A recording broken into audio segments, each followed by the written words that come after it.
ওসমান হাদির উপর হামলায় ব্যবহৃত মোটরসাইকেল শনাক্ত হলে উদ্ধার হয়নি এখনো। মালিক গ্রেফতার, পরবর্তী আইনগত পদক্ষেপ প্রক্রিয়াধীন।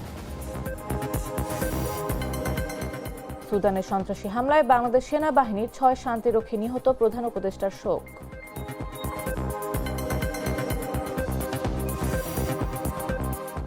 শহীদ বুদ্ধিজীবী দিবস আজ। ফুলেল শ্রদ্ধায় শ্রেষ্ঠ সন্তানদের স্মরণ করছে জাতি। স্মৃতিসৌধে রাষ্ট্রপতি ও প্রধান উপদেষ্টার শ্রদ্ধা।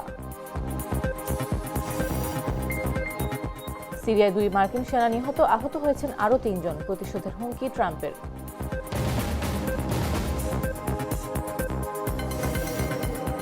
এবং সল্টলেক স্টেডিয়ামে মেসিকে দেখতে না পেয়ে ভাঙচুর সমর্থকদের, বিশৃঙ্খলায় আটক আয়োজক শতদ্রু।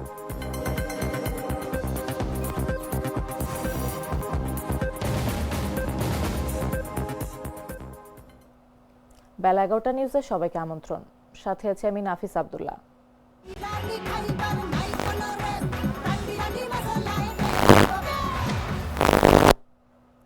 ইনকিলাব মঞ্চের মুখপাত্র ঢাকা 8 আসনের সম্ভাব্য স্বতন্ত্র প্রার্থী শরীফ ওসমান হাদির ওপর হামলায় ব্যবহৃত মোটরসাইকেলটি শনাক্ত করা হয়েছে।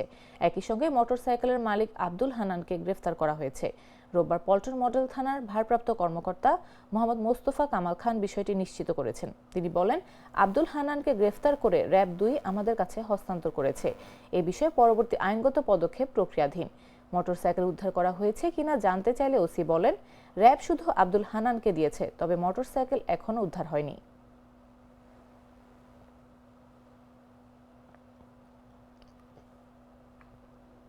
সুদানের আবেইতে ইউএন ঘাঁটিতে সন্ত্রাসীদের হামলায় বাংলাদেশ সেনাবাহিনীর 6 শান্তিরক্ষী নিহত হয়েছেন। শনিবার রাতে আন্তঃবাহিনী জনসংযোগ পরিদপ্তরের পাঠানো এক সংবাদ বিজ্ঞপ্তিতে এই তথ্য জানানো হয়। আইএসপিআর জানায়, সুদানের আবেইতে সন্ত্রাসীদের হামলায় বাংলাদেশ সেনাবাহিনীর 6 শান্তিরক্ষী নিহত হয়েছেন। এতে আরও 8 জন আহত। যুদ্ধ চলমান রয়েছে, বিস্তারিত পরে জানানো হবে। এদিকে সেনাবাহিনীর শান্তিরক্ষীদের হতাহতের ঘটনায় গভীর শোক ও উদ্বেগ প্রকাশ করেছেন প্রধান উপদেষ্টা প্রফেসর মোহাম্মদ ইউনূস। শনিবার এক বিবৃতিতে প্রধান উপদেষ্টা বলেন, জাতিসংঘ শান্তিরক্ষা কার্যক্রমে বাংলাদেশের বিপুল অবদান আন্তর্জাতিকভাবে স্বীকৃত। বীরদের এই আত্মত্যাগ একদিকে জাতির গৌরব, অন্যদিকে গভীর বেদনার।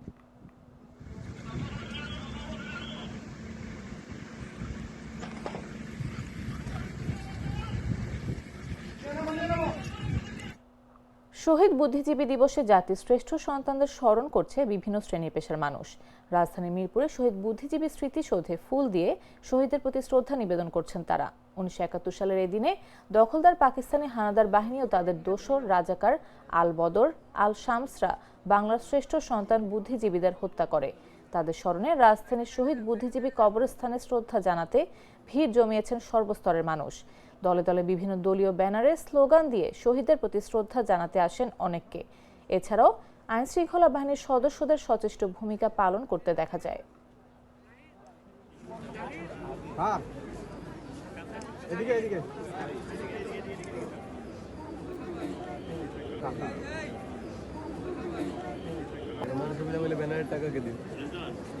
এই যে মোবাইলটা ঢুকায় ফ্রেমটা নষ্ট করতেছে। শহীদ বুদ্ধিজীবীদের প্রতি গভীর শ্রদ্ধা নিবেদন করেছেন রাষ্ট্রপতি মোহাম্মদ শাহাবুদ্দিন ও অন্তর্বর্তী সরকারের প্রধান উপদেষ্টা অধ্যাপক ডক্টর মোহাম্মদ ইউনূস। এর পাশাপাশি তারা দেশের কৃতী সন্তানদের স্মৃতির প্রতি গভীর শ্রদ্ধা জানান ও কিছুক্ষণ নীরবতা পালন করেন। রোববার সকালে শহীদ বুদ্ধিজীবী দিবস উপলক্ষে মিরপুরের শহীদ বুদ্ধিজীবী স্মৃতিসৌধে তারা পুষ্পস্তবক অর্পণ করেন। এ সময় সশস্ত্র বাহিনীর একটা চৌকস দল তাদের গার্ড অফ অনার দেয়। বিয়োগলে বেজে ওঠে করুণ সুর। শ্রদ্ধা নিবেদনের পর প্রধান উপদেষ্টা, অন্যান্য উপদেষ্টা, 3 বাহিনীর প্রধান সহ উচ্চপদস্থ বেসামরিক ও সামরিক কর্মকর্তা আহত বীর মুক্তিযোদ্ধা এবং শহীদ বুদ্ধিজীবীদের প্রতি শ্রদ্ধা জানাতে আগতদের সঙ্গে কুশল বিনিময় করেন।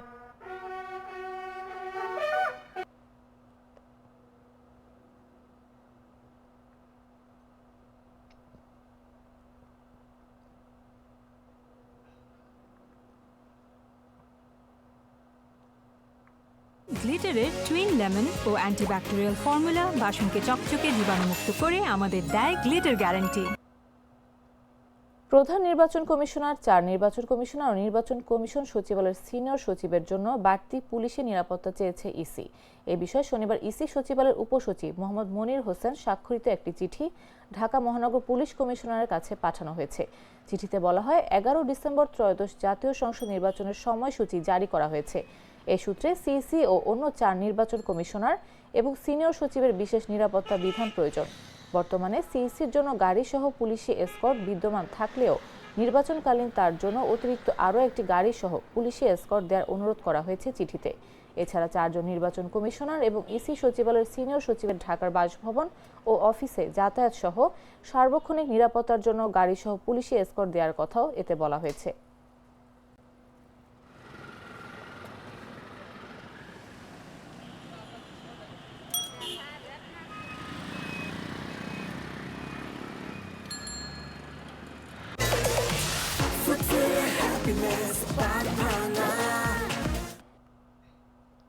জানাবো আন্তর্জাতিক সংবাদ।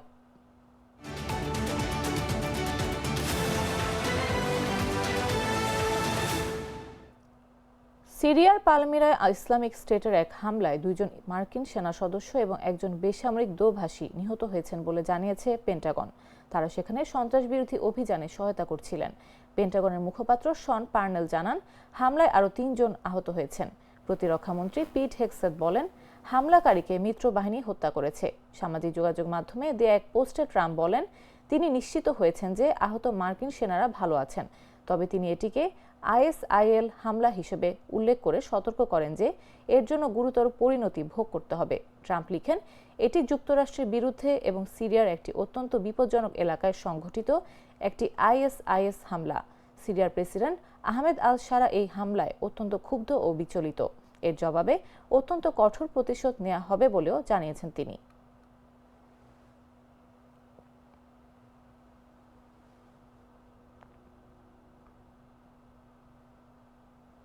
এবারে খেলার খবর।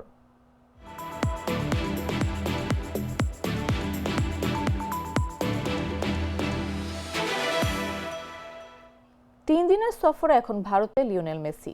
তবে সফরের শুরুটা মোটেও ভালো হয়নি। কলকাতার সল্টলেক স্টেডিয়ামে মেসিকে ঠিকমতো দেখতে না পেয়ে ভাঙচুর চালিয়েছে সমর্থকরা। গ্যালারিতে বসেও কেবল জায়ান্ট স্ক্রিনেই দেখতে হয়েছে মেসিকে। বিশৃঙ্খলায় মাঠ ছেড়ে বেরিয়ে যান মেসি। এরপরই মাঠে শুরু হয় বিশৃঙ্খলা। ফুটবল ভক্তদের ক্ষোভের মুখে অনুষ্ঠানের আয়োজক শতদ্রু দত্তকে কলকাতা বিমানবন্দর থেকে আটক করেছে কলকাতা পুলিশ। কলকাতা পুলিশের অ্যাডিশনাল ডিরেক্টর জেনারেল জায়েদ শামীম বলেন, এফআইআর দায়ের করা হচ্ছে। বিশৃঙ্খলার ঘটনা সল্টলেকে সীমাবদ্ধ রাখা হয়েছে। ইতোমধ্যে তদন্ত শুরু হয়েছে এবং এমন অনাকাঙ্ক্ষিত ঘটনায় কারা দায়ী তা চিহ্নিত করতে কাজ চলছে। এতে জড়িত প্রত্যেককে আইনের আওতায় আনা হবে। প্রধান উদ্যোক্তাকে আটক করা হয়েছে ইতোমধ্যে।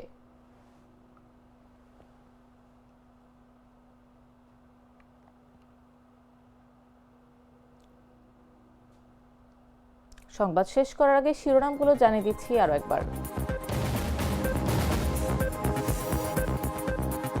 ওসমান হাদির ওপর হামলায় ব্যবহৃত মোটরসাইকেল শনাক্ত হলেও উদ্ধার হয়নি এখনো। মালিক গ্রেফতার, পরবর্তী আইনগত পদক্ষেপ প্রক্রিয়াধীন। সুদানে সন্ত্রাসী হামলায় বাংলাদেশ সেনাবাহিনীর 6 শান্তিরক্ষী নিহত, প্রধান উপদেষ্টার শোক।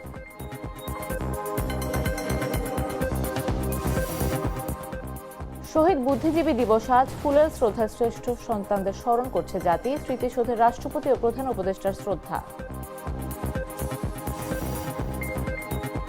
সিরিয়ায় 2 মার্কিন সেনা নিহত, আহত হয়েছেন আরও 3 জন। প্রতিশোধের হুমকি ট্রাম্পের।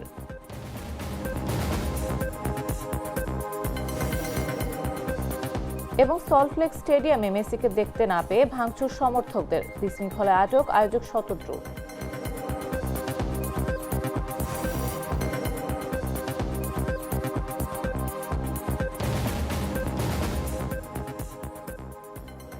দর্শক, এই ছিল এখনকার মতো। প্রতি মুহূর্তে সর্বশেষ খবর পেতে ভিজিট করুন jagonews24.com। ফলো করুন আমাদের ভেরিফাইড ফেসবুক পেজ এবং সাবস্ক্রাইব করুন জাগো নিউজের ইউটিউব চ্যানেল। এতক্ষণ সাথে থাকার জন্য ধন্যবাদ সবাইকে।